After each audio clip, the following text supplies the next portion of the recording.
we're going to give you the more challenging progressions for today. You're going to start with your body on the ball. You're going to come out. Now the key features of coming out into this position are that you have to maintain spinal stability. What I mean is you're going to keep your belly button pulled in tight so your hips are the highest point on your body. So you can go out as far as you like. This adds more and more challenge, but I have to be able to maintain stability through the center to get here. I also want to keep my hands positioned so that they're underneath my shoulders. They might be slightly wider than shoulder width apart. We have to maintain proper alignment through the arms. From this position, we're going to do a basic push-up.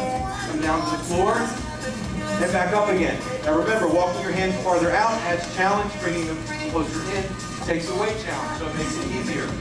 So from this position, we can add still another challenge. Today, the challenge is to go offset. We're going to shift one side. You're going to walk your hands over, do a push-up. Your next rep will be on the other side. You're going to walk over. So this is called a shifting offset push-up. You're going to shift to the other side. Each repetition, you're going to walk your hands laterally to come off the other side of the ball. You may have your leg on the outside come off the ball. Now, whichever push-up you do, don't let me see the chicken push-up. The chicken push-up is this, where you try to get closer to the floor by just using your head because you're out too far for your upper body strength. So make sure you can do full range of motion, moving through the entire arm. We're keeping that belly button pulled in so the hips are the highest point on your body. Give you a little bit of a contraction. Very good. Maybe back in just a little bit. Find the point at which you can do a full range of motion, push up the ankle. That's beautiful.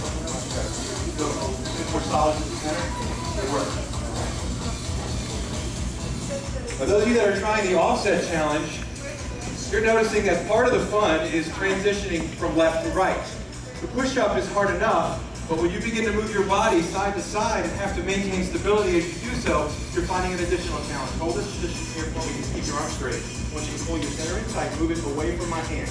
Pull your belly button up to the ceiling. I'm going to go off to the side. Don't worry about the side. Come back to the center of the ball. Come back to the center of the ball. Now pull your, there you go. Pull the belly button away from you. Perfect. Now hold that solid position in the middle as you do the push-up. Great.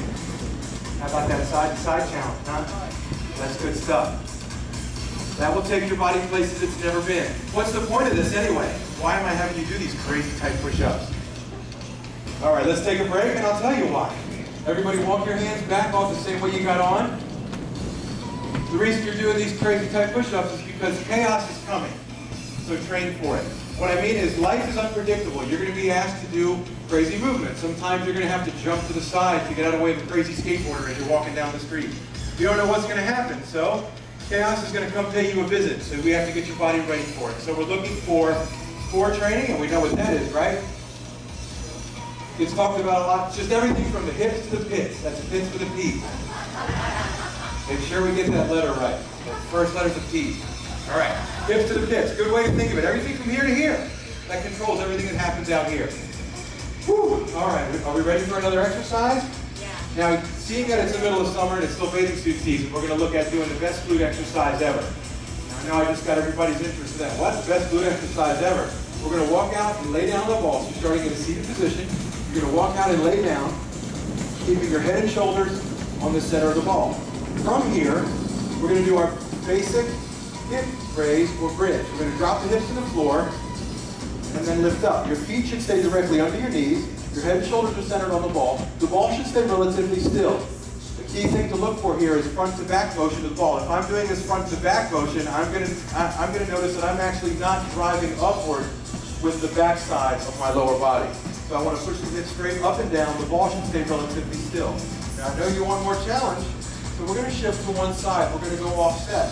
So if we do this, again, we're going to find that the outside is now fighting this rotation towards the floor. My body wants to fall. It's getting pulled off the ball by gravity, and I'm fighting it with the outside. So in this case, the glute on the outside works much harder. So many of you will find that you have one glute stronger than the other. Welcome to the human race. We're all a little bit unbalanced. So if we find an opportunity to take away the stronger side overload that occurs when the stronger side does too much work, and the weaker side is never allowed to catch up. Good balance.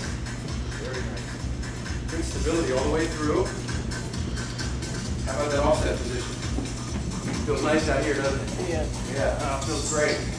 He didn't mean that when he said it felt nice. We know that instructor